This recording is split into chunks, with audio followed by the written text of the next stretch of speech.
Elevate your bodywork career with Anatomy Train's Structural Integration Certification, ATSI. Discover how to map the pattern and shape the change through inspiring lectures, hands-on body reading, and practical techniques you can use in your practice right away. Join us for ATSI Maine 2026 to 2027, where Tom Myers will personally kick off this transformative professional training. Learn more at anatomytrains.com/ATSI. At Heights Retreats, massage therapists build stable and meaningful careers rooted in wellness and care. A place where therapists are dedicated to delivering exceptional care to the guests, not to filling their schedule.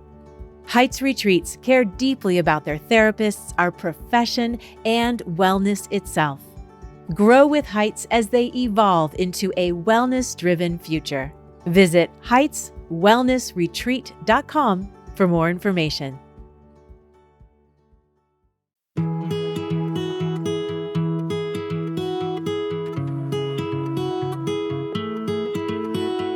Welcome. You are listening to I Have a Client Who, Pathology Conversations with Ruth Werner, here at the ABMP Podcast Network. Dear listeners, I feel like I have struck gold. I recently taught an online webinar to a large group of people. I mentioned this podcast, and I was rewarded with a number of absolutely outstanding I Have a Client Who stories, one of which I am very happy to share with you today. This is a reminder to you, if you have really good I Have a Client Who stories, drop me a line. And today's story goes like this. I have a client who presented for a routine massage session and requested work on a few specific areas, including some facial work using an IASTM tool. During treatment near the area above the right eye, the client experienced an immediate and severe reaction to that, including a sharp headache, eye twitching, and jaw discomfort. At that point, the client disclosed that she had sustained a skull fracture on the right side about 4 years ago. This information had never been included on her intake forms or mentioned in prior sessions. She had asked specifically for neck and jaw work on that side in this specific area, as well as in previous sessions. She got defensive and explained that she had previously told me to avoid work in that area because of trigeminal nerve irritation.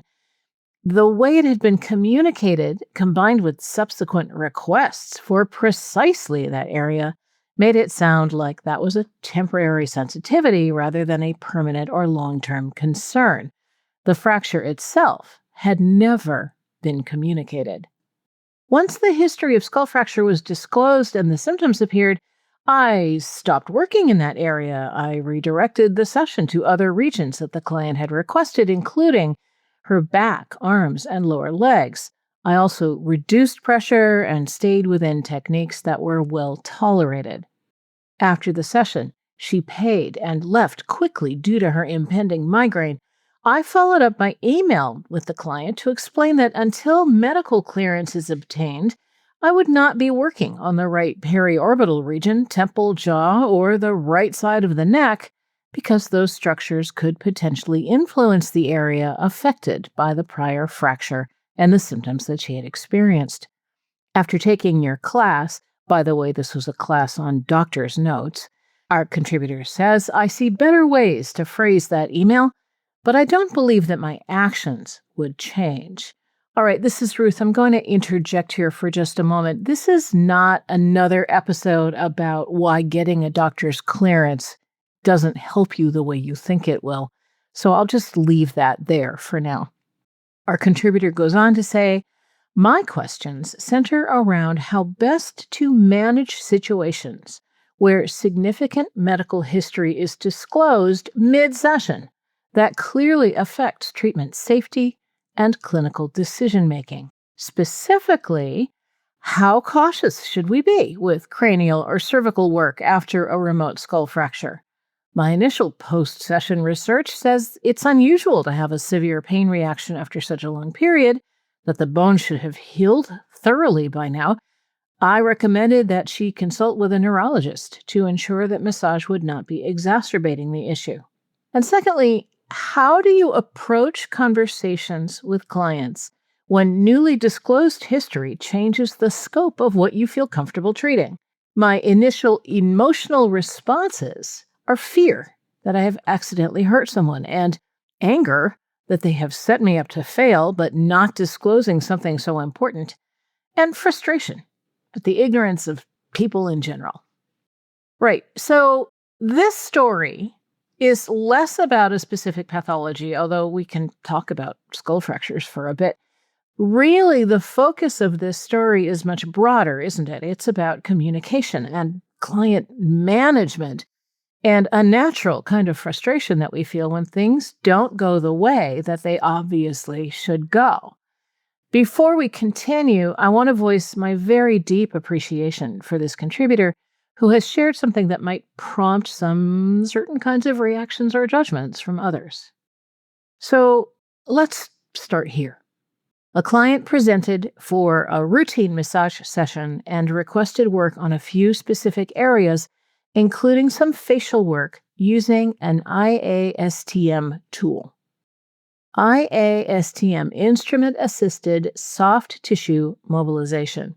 This is using an implement to move skin and fascia and muscles and tendons with tools rather than hands. The instruments are meant to give us good sensitivity, but also to preserve the joints in our knuckles.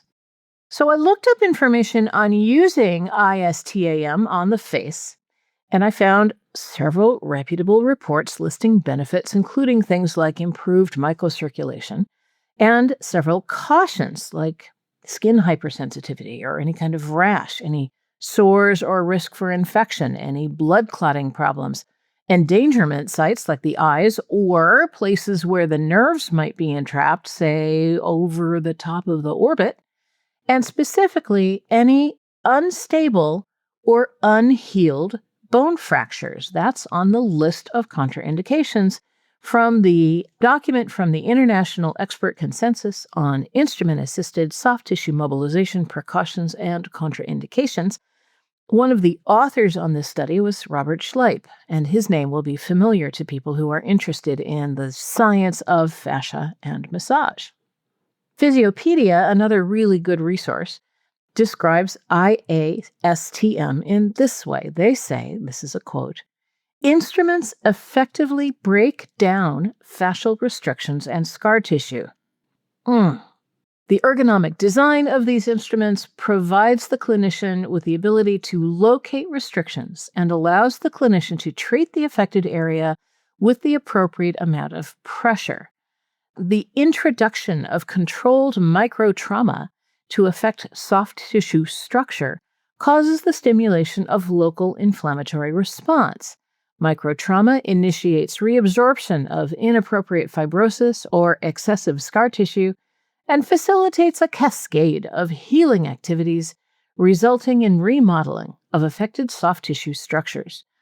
Adhesions within the soft tissue, which may have developed as a result of surgery, immobilization, repeated strain, or other mechanisms, are broken down, allowing full functional restoration to occur. I really like Physiopedia for a lot of things, but I confess I get a little itchy when people talk about working with enough force to break down adhesions and scar tissue. That's a topic for another episode, I think. Anyway, I am willing to suggest that this breakdown of scar tissue is not the intention when IASTM is used on the face. In any case, the client had a negative reaction to the work. Our contributor says, during treatment near the area above the right eye, the client experienced an immediate and severe reaction that included a sharp headache, eye twitching, and jaw discomfort. This is Ruth. I'm going to suggest that maybe they nabbed the branch of the trigeminal nerve that emerges over the right eye and led to responses from that. At that point, our contributor says, the client disclosed that she sustained a skull fracture on the right side about 4 years ago. The information had never been included on her intake forms or mentioned in prior sessions. She had asked specifically for neck and jaw work on that side in this specific as well as previous sessions. She got defensive and explained that she had previously told me to avoid work in that area because of trigeminal nerve irritation. The way it had been communicated, combined with subsequent requests for precisely in that area, made it sound like a temporary sensitivity rather than a permanent or long-term concern. The fracture itself had never been communicated. So I am now going to really date myself and quote an old actor named Strother Martin from the Paul Newman movie Cool Hand Luke. What we've got here is failure to communicate. It sounds like the client asked for IASTM on her face and that this wasn't new or unusual.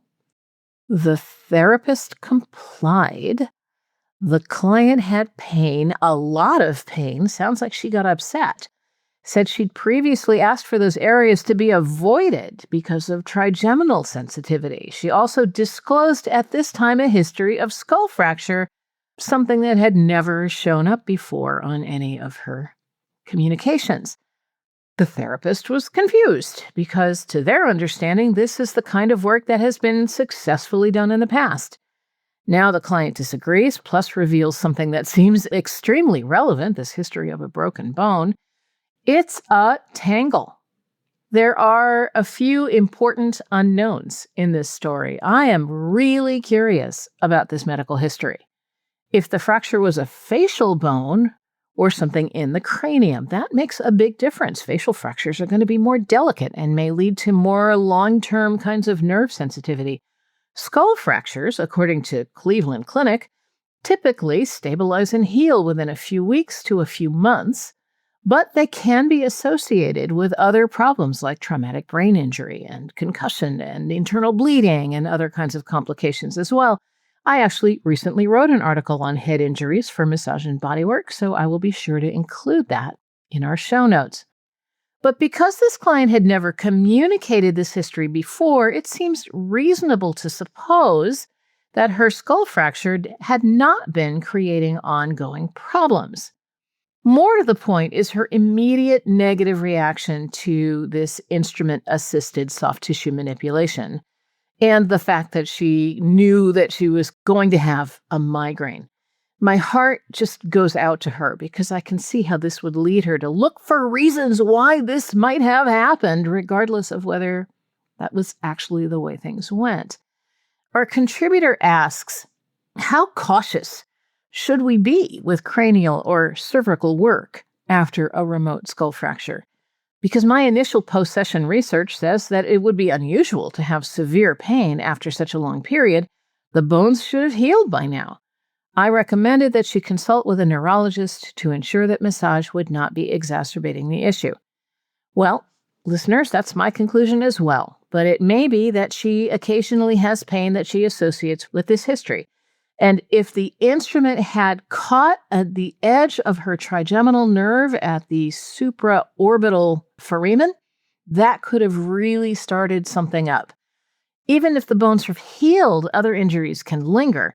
Think about ligaments in the neck that might have been wrenched with the trauma and never addressed, and so now there are all kinds of holding patterns. Or she might have alignment problems that generate pain. She mentioned the trigeminal nerve, which is, of course, the target of trigeminal neuralgia. Plus, she gets migraine. Consulting with a neurologist is a really good idea, and I hope that she follows this advice. And our contributor concludes, how do you approach conversations with clients with newly disclosed history that changes the scope of what you feel comfortable treating? My initial emotional responses are fear that I've accidentally hurt someone, anger that they set me up to fail but not disclosing something so important, and frustration at the ignorance of people in general. Oh my gosh, this is such an honest and natural reaction. We completely rely on our clients to tell us the truth and the whole truth about their medical history for good reason. This also points out the importance of having a really good intake form that invites someone to share things like, oh, by the way, I fractured my skull a few years ago, and sometimes I have trigeminal nerve pain. The thing is, we may need to update those or revisit those intake forms more often than some of us do. And of course, contributor, we never want to hurt someone, and when we do, we look for any way we could possibly have anticipated and avoided that. That's hard to do if our clients aren't giving us all the information. This all creates great big feelings, for sure, on both sides of this interaction. And although I'm sure you know it in your head, maybe you don't yet feel it in your heart, I don't think this client intentionally set you up to fail. People just don't understand why we ask the intrusive questions that we ask. But as this story demonstrates, knowing a client's full history can help us work as a team together to design a session that is customized to bring about the very best outcomes. Can this client-therapist relationship be saved? Maybe, if they can carve out some time to analyze what happened in this session, to listen to each other's responses, and to work together for a better outcome next time. And oh, look, you know what that would be? Successful communication.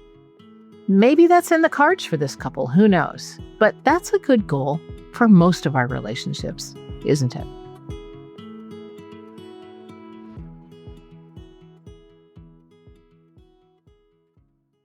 Precision Neuromuscular Therapy has been teaching high-quality seminars for over 20 years across the country. Founded by Doug Nelson, PNMT uses problem-solving skills and precise treatment options to get powerful results for your clients. PNMT seminars focus on honing your assessment and palpation skills to precisely target the source of your client's pain while understanding the why behind the what. Meet us in a hands-on seminar or online in the PNMT portal and let us join you on your learning journey. Learn more at pnmt.org.